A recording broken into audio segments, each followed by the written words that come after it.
Bismillahirrahmanirrahim. Assalamualaikum warahmatullahi wabarakatuh. Barudak kumaha damang?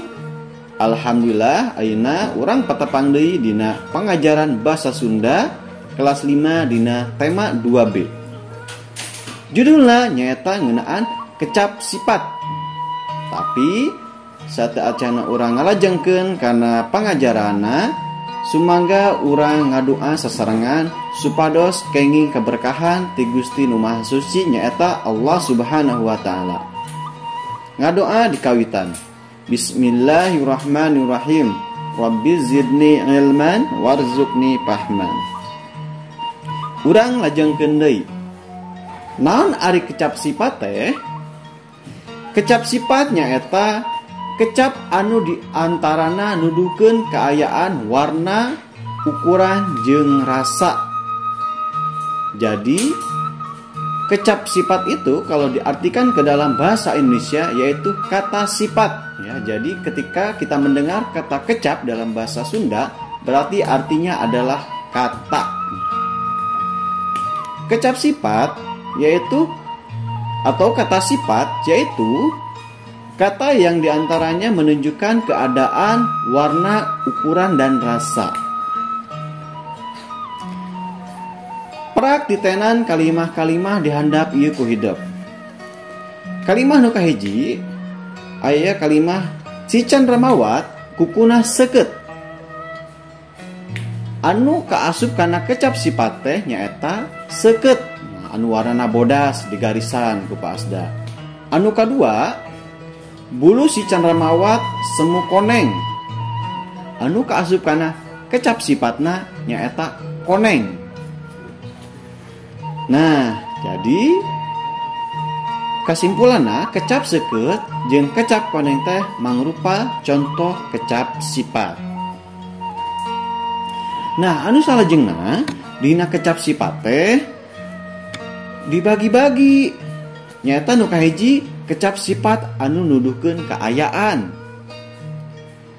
Kecap sifat yang menunjukkan keadaan. Di antarana gandeng, riweuh, aman, tentrem. Upami diartoskeun kana bahasa Indonesia mah dihartoskeun kieu. Gandeng itu berisik, riweuh itu ramai, rusuh. Aman, yaitu aman, tetap aman ya. Kemudian tentrem itu tentram. Tuluy aya oge contoh kalimahna nyata sapertos dihandap ieu. Di pipir imah simkuring mah mani gandeng pisan. Sabab aya barudak keur gigitaran. Nah, kecap sifatna nyata gandeng. Tuluy kecap sifat anu kadua nyata kecap sifat anu nuduhkeun warna. Di antarana bodas, hejo, koneng, jeung sajabana. Nah, eta mah hidup pasti tos apal pisan kana warna-warna. Nah, ayeuna urang contohkeun naon kalimahna tina kecap sifat anu nuduhkeun warna. Nyaeta contona kieu. Kamari Udin make baju warna hejo. Nah, warna hejo teh eta teh nunjukkeun kecap sifat. Tapi kecap sifatna warna hejo. Kitu. Nah, ayeuna urang lajengkeun deui kana kecap sifat anu nuduhkeun ukuran. Nah, kecap sifat anu nuduhkeun ukuran teh diantarana nyata aya gede, leutik, panjang, pondok, jeung sajabana. Upami dihartoskeun kana bahasa Indonesia mah kieu.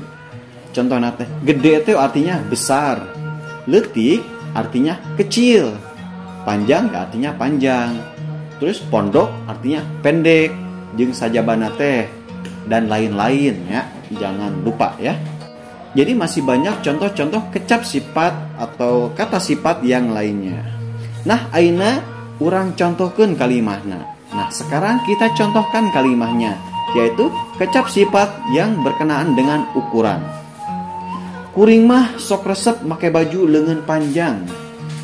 Jadi artinya saya paling suka menggunakan baju berlengan panjang. Seperti itu kurang lebih. Ayeuna anu salajengna nyaeta kecap sifat anu nuduhkeun rasa. Nah, dina kecap sifat ieu teh boh patali jeung hate atawa patali jeung letah. Jadi aya dua makna atanapi aya dua arti. Rasa anu tina hate jeung rasa anu tina letah. Nah, rasa anu tina hate diantarana nyata kecapna teh aya sedih, senang, susah, gumbira pondok jeung sajabana. Contoh kalimana kieu? Kur usum corona mah hampir kabeh jalma teh ngarasa meunang kasusah. Nah, kasusah di dieu teh artina mirip-mirip jeung kasedih. Jadi segala susah, segala hese artina teh seperti itu nya, tos kitu. Nah, ayeuna contoh kecap sifat anu nuduhkeun tina rasa nyata rasana tina letah, lain tina hate. Di antarana nyata aya rasa amis, aya rasa asin, aya rasa hasem, pahit jeung sajabana. Nah, ayeuna urang damelkeun kalimahna. Kalimahna kieu. Buah jeruk teh ieu mah rasana hasem pisan. Tah eta teh kecap hasem teh hartosna tina letah. Kusabab anu bisa ngarasaan hasem mah letah. Tapi aya oge rasa tina hate sarua hasem. Cuman makna beda.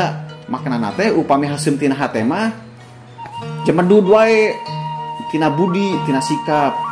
Misalkan budak teh ti kamari beungeutna teh hasem wae ka kuring teh. Tah artina lain beungeutna hasem kulantaran jiga jeruk, tapi artina budina hasem atanapi judes atau tidak enak dipandang. Seperti itu kurang lebih ya teman-teman. Nah, ayeuna tugas hidupnya eta ngalarapkeun kecap sifat. Janten pancena prak larapkeun kecap-kecap sifat anu aya dina modul hidup kana kalimah anu merenah. Nah, di ditu teh dina modul teh tos aya sababaraha hiji kecap. Nah, kumangga hidup damelkeun kana kalimahna. Mung sakitu pae dina pangajaran dinten ieu nyaeta ngeunaan kecap sifat anu aya dina basa Sunda. Sumangga wilujeng ngadamelan pancena. Upami atos mungkin hidup bakal diparios ku guruna dina pangajaran anu salajengna. Hatur nuhun. Wassalamualaikum warahmatullahi wabarakatuh.